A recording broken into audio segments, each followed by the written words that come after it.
Halo, selamat datang di video pembelajaran mata kuliah Pengujian dan Penjaminan Mutu Perangkat Lunak 113112. Nah, perkenalkan, saya Apria Tevani Nenggolan sebagai asisten akademik di Prodi Sarjana Informatika. Pada video kali ini, kita akan membahas soal mengenai strategi black box testing. Ada 3 metode yang akan kita bahas. Pertama, FSCS ART yang merupakan singkatan dari Fixed Size Candidate Set Adaptive Random Testing, kedua kategori partition, dan yang ketiga adalah Classification Tree. Tujuan kita membahas soal-soal berikut adalah agar kita mengetahui serangkaian proses yang terjadi pada ketiga metode tersebut. So, let's check it out! Pada bagian ini, kita akan membahas mengenai contoh dari FSCS ART, di mana FSCS ini merupakan bagian dari pendekatan Adaptive Random Testing by Distance, di mana kita akan memilih execute test case berdasarkan jarak terjauh dari kandidat-kandidatnya nanti. Nah, seperti yang ditunjukkan pada soal, telah dipilih secara random sebuah input 2 dimensi x, y dengan titik koordinat 3,5. Nah, titik ini akan dieksekusi dan ternyata tidak ditemukan adanya failure, sehingga titik tadi akan kita set sebagai S1, di mana S1 ini merupakan executed test case kita. Nah, jadi saat ini kita akan menentukan jarak terjauh dari dari kandidat-kandidat terhadap S1. Dan di bagian 1 telah ditentukan juga secara random 3 kandidat yang akan dipilih, yang akan ditentukan jarak terjauh terhadap executed test case kita. Gimana cara menentukan jarak terjauhnya? Yaitu kita akan melakukan dengan menghitungnya menggunakan pendekatan Euclidean distance. Rumusnya itu adalah akar kuadrat dari x1 dikurang x2 dikuadratkan ditambah y1 kurang y2 dikuadratkan. Maka cara mencarinya itu kita akan mencari distance c1 terhadap s1. c1 di sini 6 dikurang 3. 6 itu adalah x1 dari c1 dan 3 itu adalah x2 dari s1 kita. Kemudian y1 dari c1 adalah 1 dikurang y2 dari S1, 5. Maka diperolehlah hasilnya akar 25. Sama juga halnya dengan C2 terhadap S1, yaitu 2 kurang 3, 1 kurang 5. Hasilnya adalah akar dari 17. Untuk C3, kita hitung juga terhadap S1, 10 kurang 3, 2 dikurang 5, akarnya 58. Nah, untuk mencari jarak terjauhnya ini, kita akan melakukan kriteria min max. Karena pada bagian ini E-nya masih 1, sehingga untuk yang minimumnya itu kita bandingkan terhadap dirinya sendiri, kayak gitu. Jadi si C1 ini hasilnya kan 25, akar 25. Maka minimum dari akar 25 yang terhadap dirinya sendiri kan akar 25 itu sendiri, kayak gitu. Jadi minimumnya itu akar 25. Sama juga halnya dengan si C2, minimumnya akar 17 dan minimumnya akar 58. Nah, setelah didapat seperti ini, maka kita akan memperoleh nilai maksimum dari nilai minimum yang sudah dipilih, yaitu akar 58. Karena akar 58 ini merupakan jarak terjauh dari C3 terhadap S1, maka C3 ini akan kita set sebagai sebagai executed test case kita yang baru, yaitu E2. Nah, sama halnya dengan cara sebelumnya, dan ternyata setelah ditemukan C3 sebagai E2 masih belum adanya error katanya ditemukan di soal. Maka karena tidak ada ditemukannya karena tidak ada ditemukannya failure, maka kita akan mencari lagi untuk iterasi selanjutnya, di mana diketahui C1 di sini adalah dipilih lagi 3 kandidat secara random. C1-nya 5,1, C2 10,3, C3 0,8. Nah, pada bagian ini kan kita sudah 2, execute test case kita sudah 2, yaitu E1 3,5 dan E2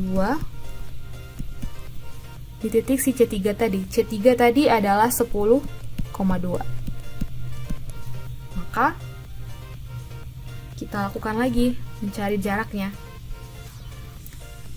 Tapi ini kan dia I-nya 2, makanya nanti dia setiap kandidat itu memiliki 2 nilai, satu terhadap E1 dan satunya lagi terhadap E2. Maka D C1, E1 sama dengan akar dari 5 kurang 3 dikuadratkan tambah 1,5 dikuadratkan. Hasilnya adalah akar 20. Kemudian D terhadap D dari C terhadap D dari C1 terhadap E2. Nah, kita cari ini 5 kurang 10 dikuadratkan ditambah 1 kurang 2 dikuadratkan, akar 26. Kemudian di sini ada lagi D. Ini kita C2 terhadap E1. Maka akar dari 10 kurang 3 dikuadratkan ditambah 3 kurang 5 dikuadratkan. Dapat hasilnya akar 53. Kemudian ini D C2 terhadap E2. Akar dari 10 kurang 10 dikuadratkan ditambah 3 kurang 2 dikuadratkan. Hasilnya adalah akar 1. Kemudian D distance dari C3 terhadap E1. Akar 0 kurang 3 dikuadratkan ditambah 8 kurang 5 dikuadratkan. Hasilnya adalah akar 18. Dan yang terakhir, jarak antara C3 terhadap E2 yaitu 0 kurang 10 dikuadratkan ditambah 8 dikurang 2 dikuadratkan, hasilnya akar dari 136. Oke, sudah ditemukan. Maka untuk ini, karena E kita sudah 2, maka kita akan mencari nilai minimum di antara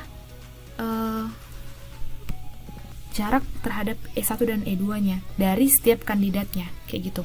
Jadi di sini minimumnya itu adalah akar 20.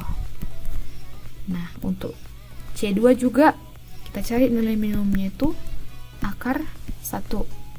Nah, untuk C3 minimumnya itu akar 18. Sehingga dapatlah kita peroleh hasil akhir maksimumnya itu adalah akar dari 20. Jadi C1 karena nilai 20 ini merupakan diperoleh dari kandidat 1, maka C1 dipilih menjadi executed test case kita yang baru, yaitu E3. Sehingga executed test case kita sudah ada 3, ya. Seperti yang dikatakan pada soal, setelah dilakukannya pencarian jarak setelah ditemukannya E3 sebagai test case, execute test case selanjutnya, ternyata failure itu dideteksi, proses kita akan berhenti, kayak gitu.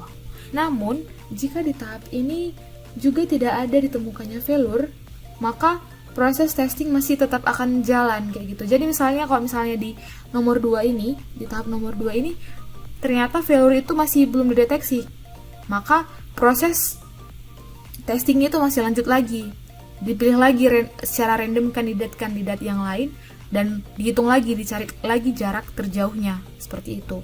Namun karena sudah ditentukan di tahap di iterasi kedua, failure-nya itu sudah ditemukan, maka proses testing kita akan dihentikan, kayak gitu. Seperti itu. Seterusnya. Demikian untuk soal nomor 1. Selanjutnya, pada bagian ini akan dibahas mengenai contoh kasus dari kategori partition method. Nah, pada bagian ini akan diberikan beberapa kategori yang akan dibagi ke dalam beberapa partisi. Seperti yang sudah ditampilkan pada soal, di sini kita akan diberikan sebuah sistem pembayaran online tiket KBT, di mana diberikan beberapa informasi seperti gender, age, marital status, origin, destination, seat, dan smoking type.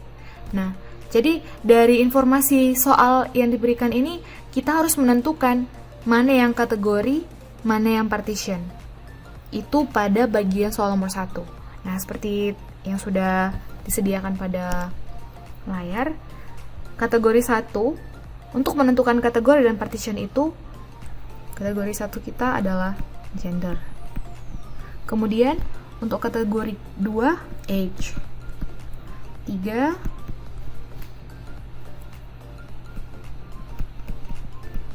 marital status. Kemudian 4, origin. 5, destination.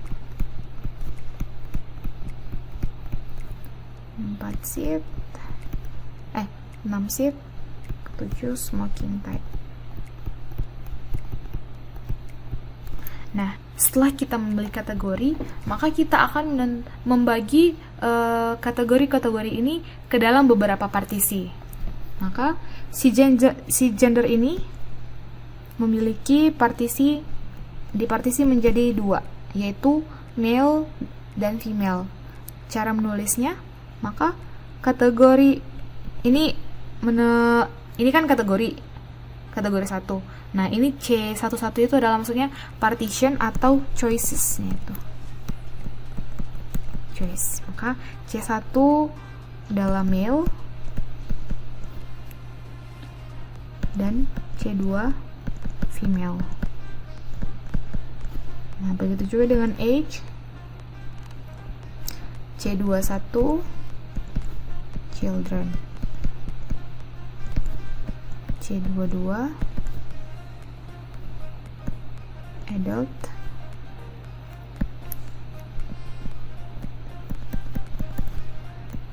C23 senior. Smoking. Dan satu lagi C72 ada yang khusus merokok, smoking. Nah, begini kira-kira kita untuk menentukan mana kategori dan partitionnya. Jadi partitionnya itu nih, nah, C11 C2, maaf ini kurang tadi, C21 maaf C12 ini, maaf ya, ini C12,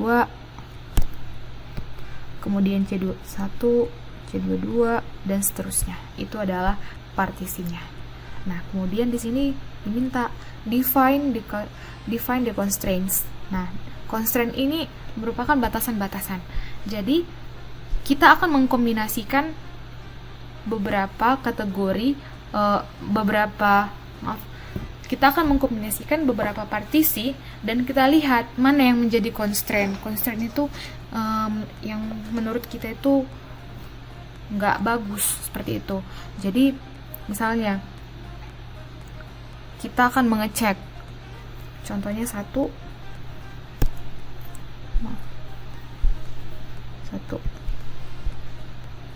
dari sini C11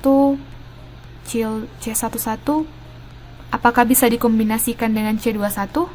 Bisa kan? Kalau dia male pastinya bisa aja kan, jadi dia children atau adult atau senior. Cuman itu kan belum bisa kita belum bisa membuat itu menjadi sebuah constraint. Yang menjadi constraint itu misalnya children C21 jika kita combine dengan C31 mungkin nggak?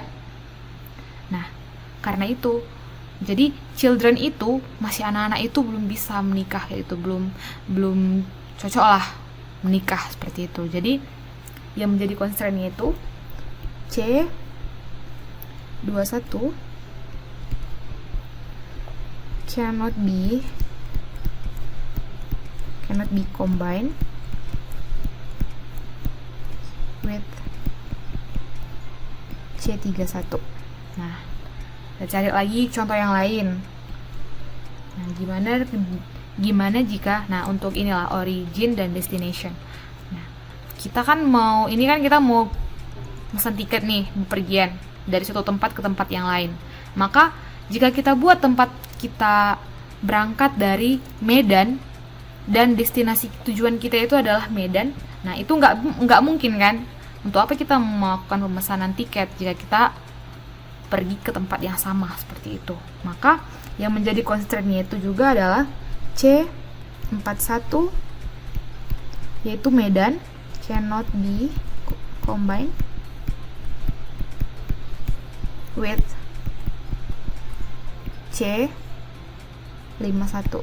Sama aja juga halnya dengan C42 terhadap C52, C43 terhadap C53. Pokoknya yang destinasinya sama itu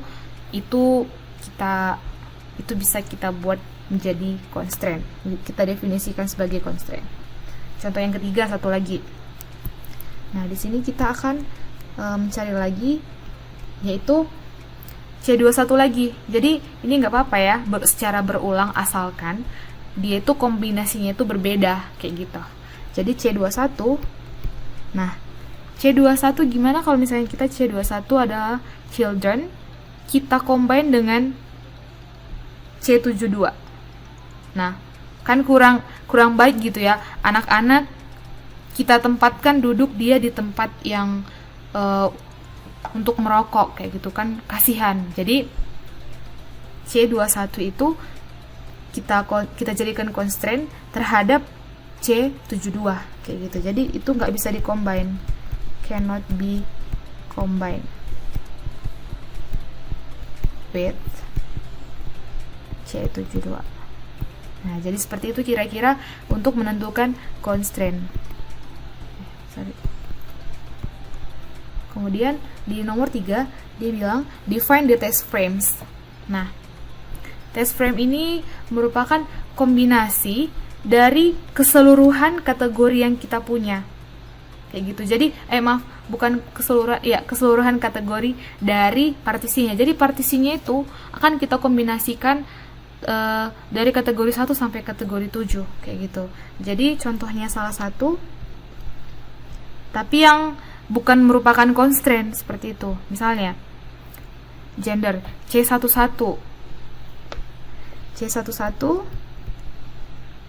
kita combine dengan C21 bisa ya, C21. Ini gini aja. C21. Kemudian C21 terhadap C32 single, C32. Kemudian intinya di setiap kombinasi itu kita menyertakan yang memungkinkan ya, yang memungkinkan dari setiap kategorinya. Gitu, C32. Jadi dari C32 kita tengok dia itu mau kemana, dari mana kayak gitu. Misalnya kita buat aja C41. Nah, arahnya tujuannya kemana gitu kan. Kalau misalnya C41 dari Medan, nggak mungkin lagi ke Medan kan, maka kita pilih lah misalnya C52, dia mau ke tebing kayak gitu. Nah, setelah dia pilih C52, kita lihat dia mau duduk di bagian mana. Misalnya kita mau pilih C61, dia mau duduk di depan, dan dia memilih tempat. Karena ini tadi C21 kita pilih juga, yaitu children, maka kita harus memilih tempat yang bebas rokok, C71, kayak gitu kira-kira memilihnya. Jadi ini contoh 1, maka kita pilihlah C12. Misalnya C12 itu adalah female. Female ini merupakan seorang senior, C23.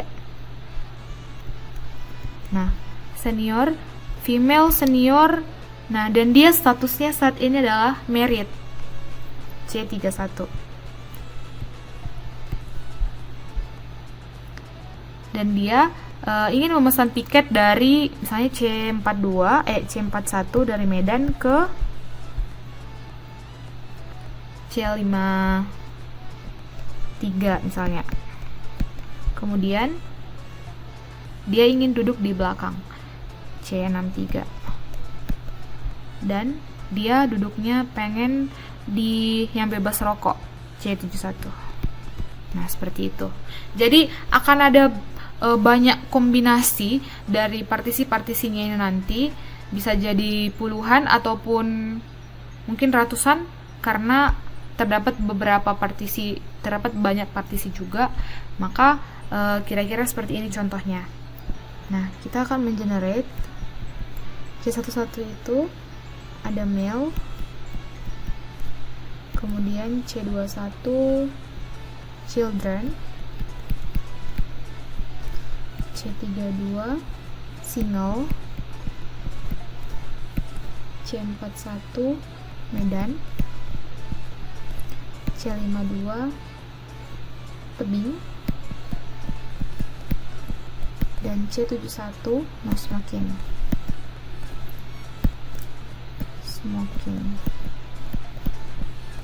Nah, seperti itu. Jadi untuk mengenerate test case dari test frame-nya itu kita langsung menerjemahkan aja. Tadi ini C1 itu apa? Female. Nah, C2 itu children, kayak gitu. Itu aja.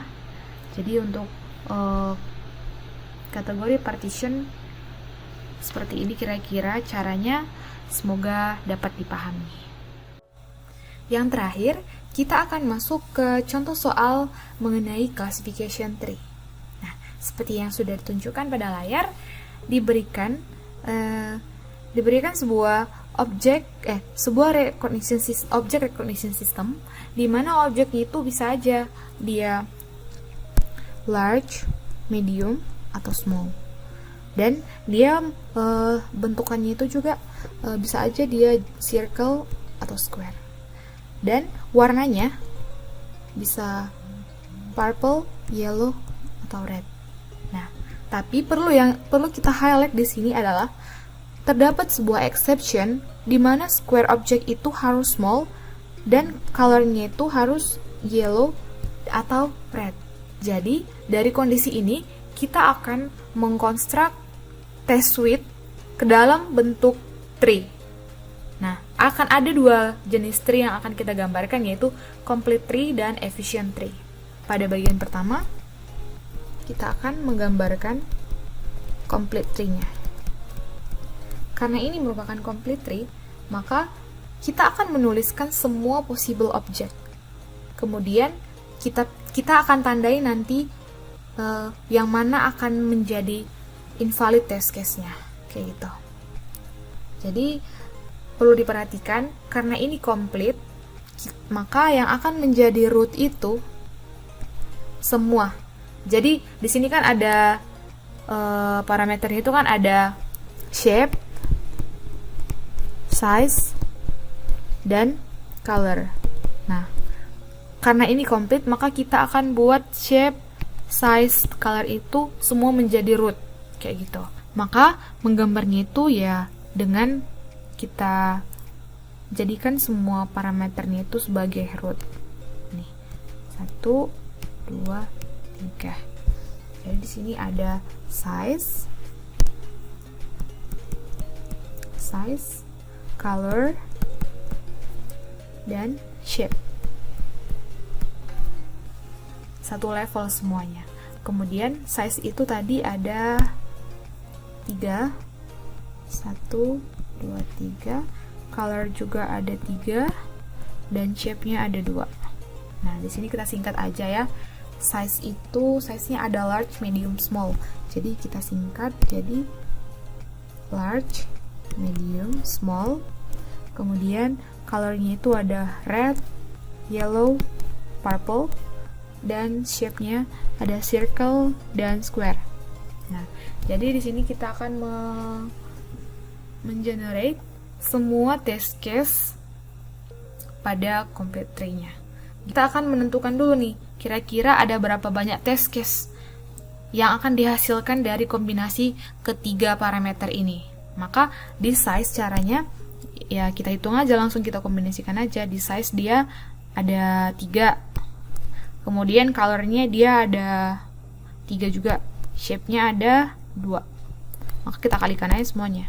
Jadi totalnya ada 18 test case. Seperti itu. Jadi kita akan gambarkan sebanyak 18 line. Oke, kita akan gambarkan. Nih, 1, 2, 3, 18. Maaf ya jelek. Oke, karena kita kecilin aja biar lebih jelas kelihatan. Kemudian kita tarik garis lurus dari atas kayak gitu. Nih, 1, 2. Oke. Ya. Kita akan mencari semua kemungkinan test case yang diberikan. Nah, sudah seperti ini, maka kita akan tulis satu-satu. Jadi, ini. Jadi, kita buat large. Large itu dia red dan circle. Kemudian large, yellow, circle.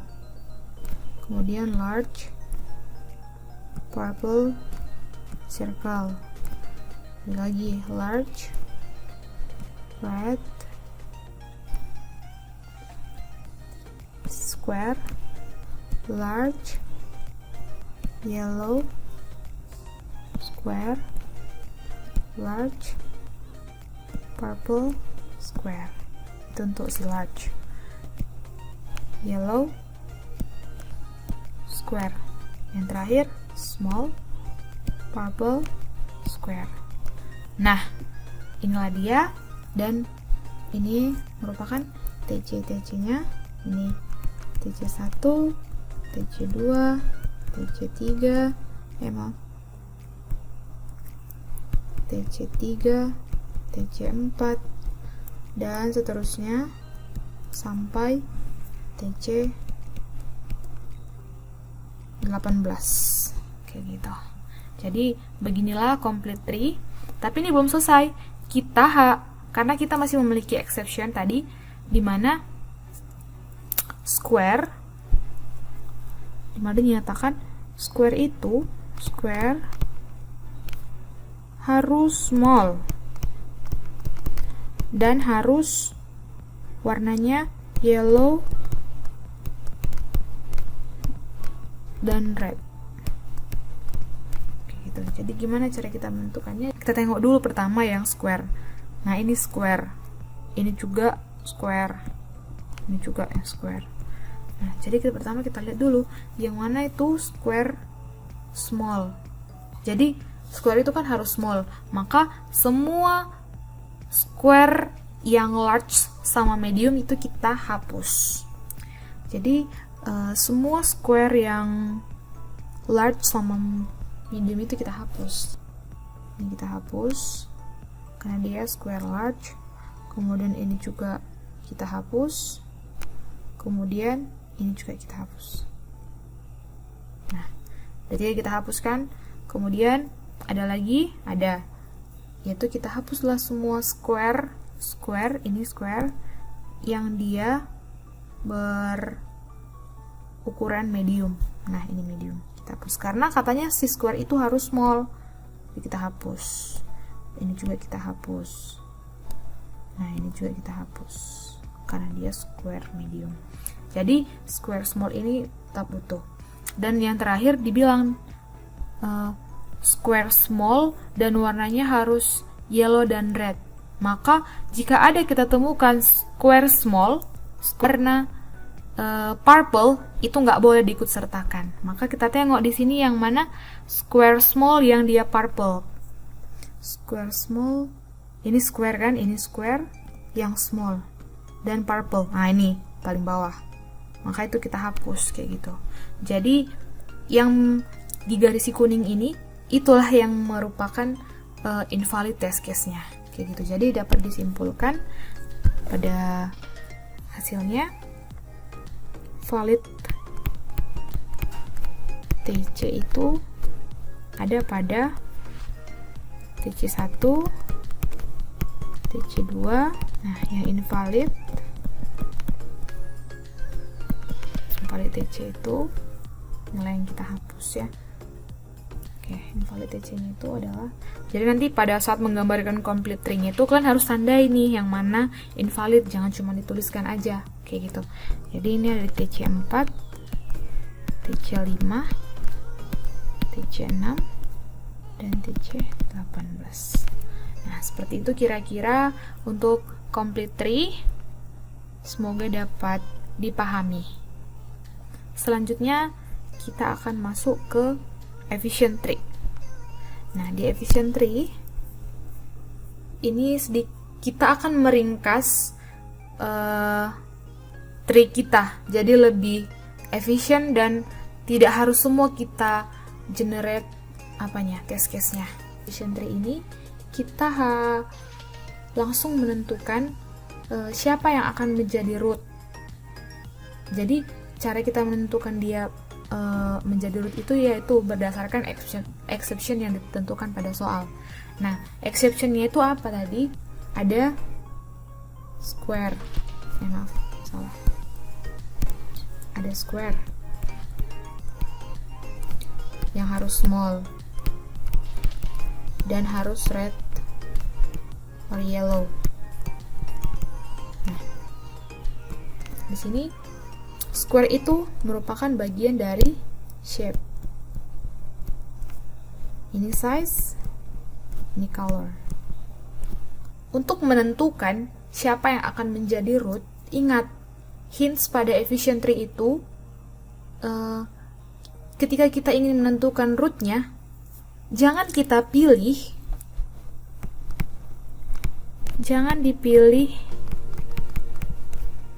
root yang mengalami konflik di sini maksudnya mereka konflik kategoris ya, maksudnya ya kayak square small red. Nah, mereka kan saling terhubung nih, jadi mereka nggak bisa sama-sama dijadikan root ketiga-tiganya. Mereka pokoknya nggak bisa diletakin di dalam satu level yang sama kayak gitu.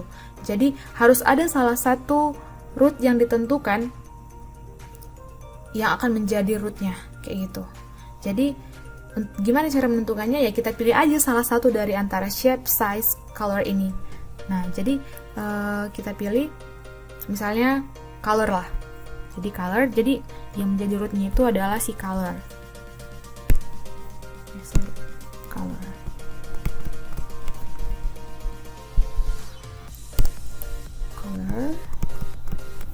Nah, si color ini kan dia ada 3 jenisnya, maka kita bagi lagi menjadi 3. Nah, 3 yaitu red, yellow, sama purple. Setelah itu karena sudah ada root, karena kan ini tadi kan shape, size, color, jadi mereka itu nggak bisa dibuat bersamaan di dalam level yang sama karena mereka saling konflik. Jadi udah dibuat color di sebagai rootnya, maka kita cabangkan lagi di bawah color itu si size atau si color kayak gitu. Cabangnya ini adalah shape.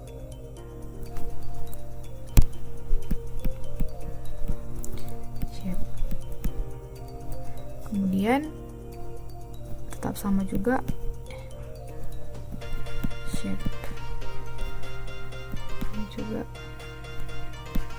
maaf ya jelek. Terus ini ke sini. Nah, udah situ kita akan pilih lagi nih si shape ini. Kita jangan include semuanya. Shape itu misalnya tadi ada dua kan, circle, color, circle sama square kayak gitu. Langsung kita perhatikan square, small, red, or yellow. Di sini di color ada red. Nah, red itu bisa shape-nya apa aja kayak gitu. Karena kan tadi dibilang di exception-nya itu kan si red itu bisa squares harus small dan red. Nah, si square-nya kan yang harus red kan. Berarti circle juga bisa red. Maka ini shape-nya itu untuk si red bisa berlaku terhadap si square dan si circle. Kemudian untuk yellow. Yellow itu shape-nya apa aja? Nah, bisa kan tadi meskipun di sini square harus small dan harus yellow. Maka bukan berarti dia untuk circle juga nggak bisa kan, makanya dia berlaku untuk circle dan square-nya juga, kayak gitu. Nah, tapi untuk si purple, nah dibilang di sini kan purple itu, di sini kan square itu harus small dan red atau yellow, kayak gitu. Jadi square nggak boleh purple, dia hanya bisa red atau yellow. Makanya di purple ini, di si purple ini kita hanya menuliskan si circle aja, karena square dia hanya red dan yellow warnanya kayak gitu. Kemudian di bawahnya yang terakhir lah tadi color, shape, kemudian size.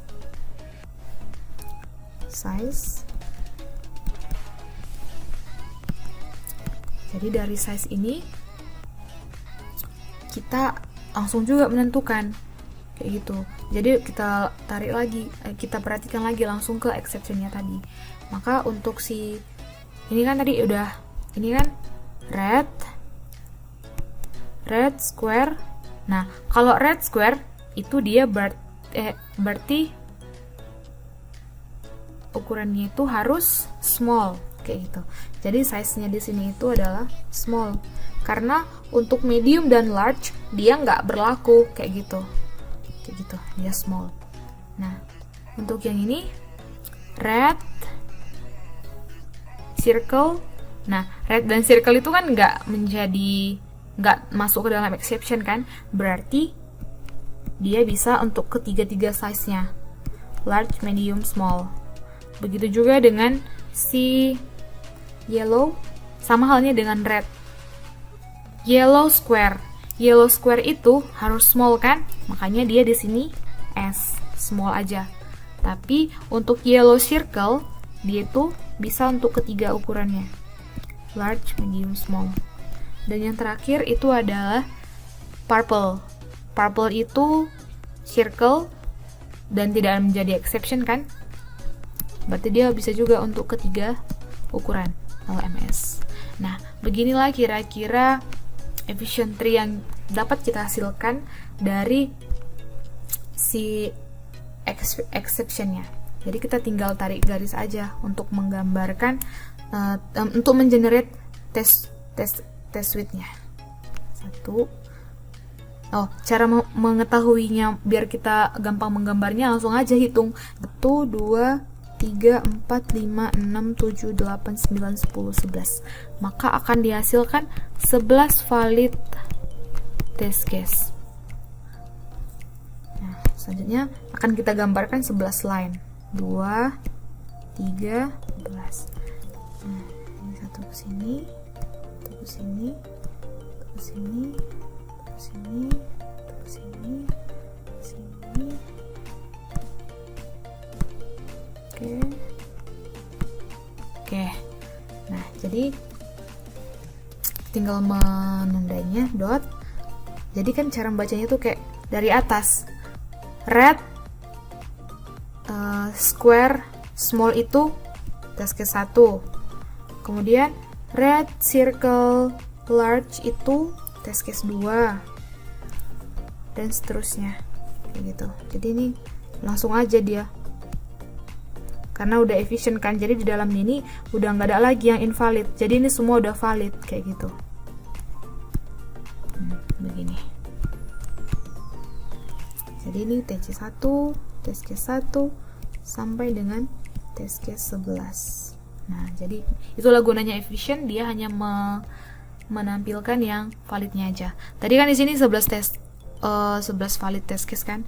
Nah, jika kita bandingkan ke hasil complete tree, maka valid test case itu jumlahnya ada 1, 2, 3, 4, 5, 6, 7, 8, 9, 10, 11. Nah, sama kan jumlahnya? 11 valid test case juga. Dan ini jumlahnya 1, 2, 3, 4, 5, 6, 7. Maka total keduanya itu adalah 18 test case. Sama seperti jumlah yang di sini, kayak gitu. Jadi hasilnya harus sama untuk yang valid dari complete sama efficient, kayak gitu. Begitu kira-kira penjelasan untuk efficient tree. Saya akan memberikan satu contoh lagi. Gimana kalau diberikan exception-nya itu square, dibagi dua aja. Square must be red. Nah, jadi tahap pertama yang kita lakukan untuk menentukan root-nya itu adalah kita cek siapa yang konflik kayak gitu. Jadi di sini square itu adalah shape, red itu adalah color. Nah, jadi karena shape dan color itu konflik, maka mereka itu nggak boleh berada di level yang sama. Sementara size kan tidak konflik terhadap mereka, maka dia bisa menjadi root juga kayak gitu. Jadi menggambarkannya itu seperti ini. Nah, di sini ini kita pilih salah satu, mau shape atau color, karena mereka konflik. Jadi harus salah satu yang menjadi root. Makanya sini shape. Kemudian size di sini. Kayak gitu. Baru di bawah shape inilah colornya. Seperti itu. Atau cara kedua, kita bisa buat color yang jadi root, size, dan di bawah color itulah si shape-nya. Kayak gitu. Jadi seperti itu cara kita untuk menggambarkan efficient tree. Jadi itu semua bergantung dari root-nya. Jadi jangan sampai salah kita menentukan root-nya, karena ke bawahnya test case kalian itu akan salah juga. Kayak gitu. Saya harap penjelasan yang telah dipaparkan dapat dipahami dengan baik.